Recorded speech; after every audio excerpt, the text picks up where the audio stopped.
So welcome back. Day 2 of testing is now officially in the books. Pretty interesting day. I think not as many stoppages. I think about the same, a little bit less. But we'll go through all the action and see what happened today. So in the morning, at the start of the morning session, lots of cars running old tires from yesterday, as well as lots of aero rakes on the car. So a lot of just collecting data, seeing how the air moves over the car. Early on, Red Bull was in the pits. The Red Bull of Sergio Perez was in the pits. It sounded like, the commentary said that it sounded like they were basically cutting parts off the car. Not a lot happened that first hour, so after the first hour, Sainz was first with a 132.653, Alonso was second with a 133.278, and Magnussen was third with a 133.710. The lap leaders were Tsunoda with 25 laps, and Ocon and Sargent were tied with 21 laps. Next hour, some cars were dropping pieces of carbon fiber. So the cars are running, with these new generation of cars, they're running extremely stiff suspension, so they're not a lot of fun to ride. In addition, I think it means that the cars don't take as many bumps well, so the bits of carbon fiber will fall off the car more frequently with these new regulation of cars.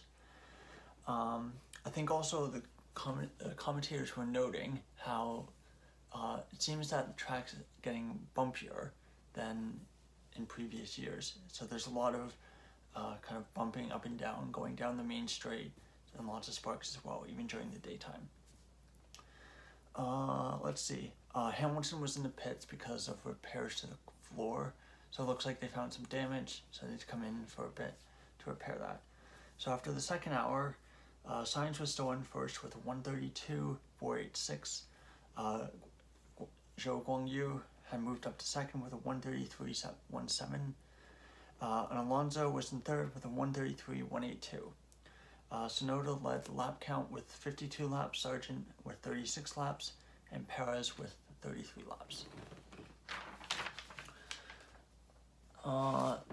So on the commentary, they were saying that the Merc looked quite oversteery. It looked like it was really a handful to get the power down going through corners, especially compared to the Red Bull, which was much smoother and looked much easier to drive going through corners.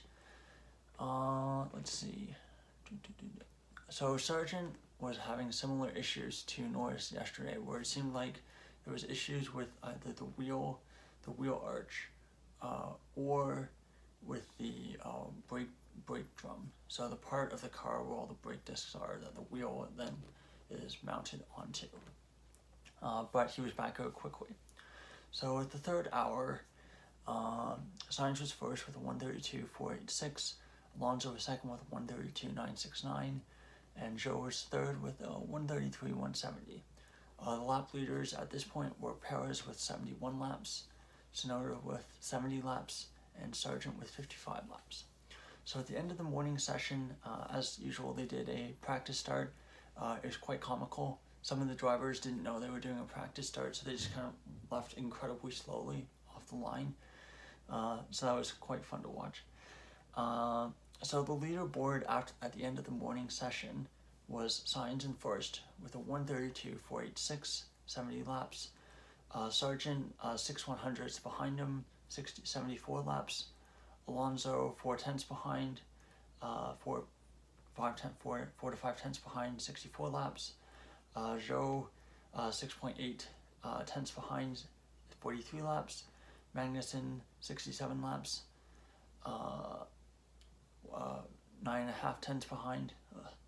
Tired. 6 Ocon 1 second behind, 49 laps. Perez 7 seconds behind.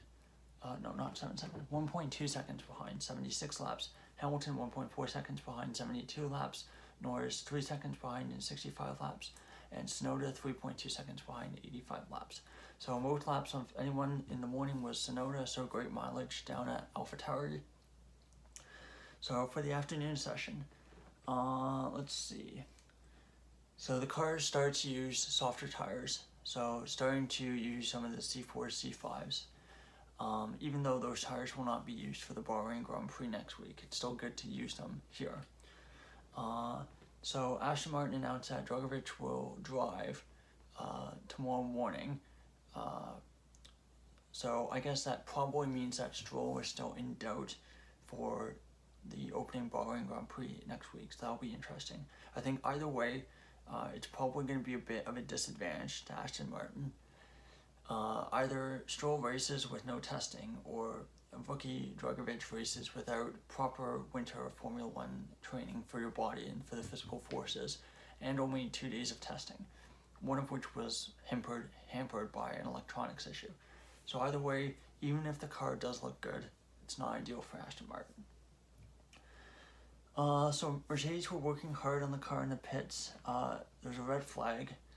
Russell stopped it on track. He was stopped in 4th gear, so it looked like there was a hydraulics issue. The commentary said that Alpine was having issues with their pit stops, and that the tires were getting stuck on the tire guns, and they were thinking maybe it was a rear suspension, rear axle issue. So that was getting investigated. So for 3 hours to go in the session and in the day, Verstappen was in first with a 131.650, Sainz was in second with a 132.486, and Sargent was in third with a 132.549. Lap leaders were Piastri with 22 laps, De Vries was 25 laps, and Zhou was 20 laps. Of course, leaders just for the afternoon. 2 hours to go, Verstappen was still first with the same time, 131.650. Hulkenberg was second with a 132.466, and Sainz was third with a 132.486. Final hour to go, Verstappen was still in the lead with this identical time. De Vries was second with a 132.403, and Alonso was third with a 132.429. Zhou had done the most laps with 76 laps on the board. Sargent second with 60 laps, and Alonso third with 56 laps. So the final couple minutes of the session, Zhou had an issue at the end of the pit lane, so he kind of was stopped. I think the team had to go get him. It looked like it was having issues engaging race mode. And of course they did the practice starts and the VSC test at the end of running today. So the final running order from both morning and afternoon session combined, Zhou Gongyu, fastest 131.610. I believe that's on the C5 tire, so obviously much faster than the others, but on a much softer tire. So 133 laps completed, so great mileage.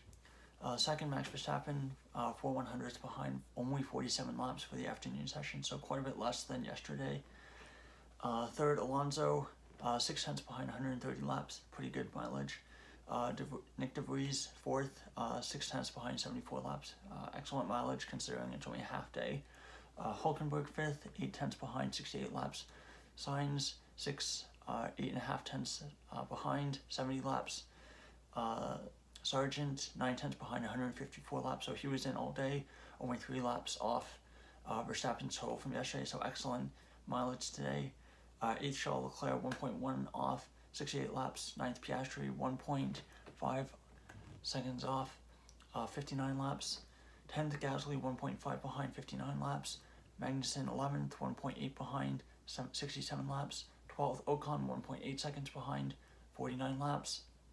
13th, Russell, 2 seconds behind, only 26 laps. That's a much less mileage. And of course, for Russell, that's his only afternoon session, so it's the only time that he'll be running until FP2 next week in the evening session. So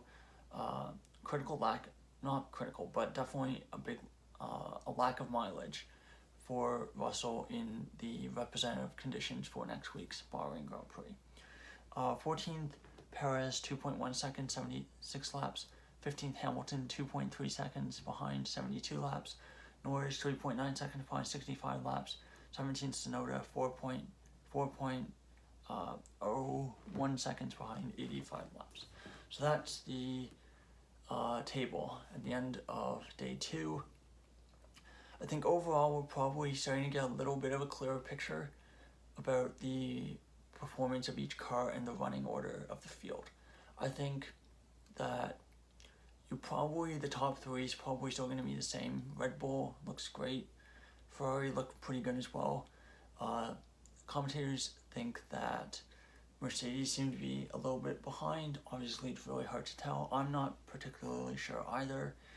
I think really you have to really look at the long run analysis, look at the average pace for the 10-15 lap runs on the different sets of tires to get an idea. And we don't really have that data yet. That'll probably still be analyzed by people who have more time than I do over the next couple of days, and we'll have a better idea probably maybe at the end of tomorrow. The Aston Martin definitely looks really strong. There's some people are saying it's probably the fourth fastest car, maybe even better. I don't know. I think it looks good, and that's definitely a great baseline, especially for Alonso. As for teams struggling, it's really hard to say. I think Haas don't look great. They look kind of meh. They seem to be happy.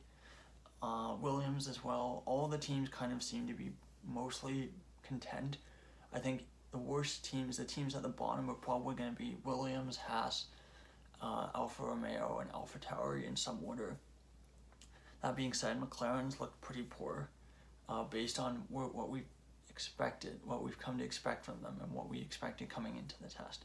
But overall, pretty solid day. Not a lot of reliability issues, only with that one red flag for Russell. So thank you so much for watching.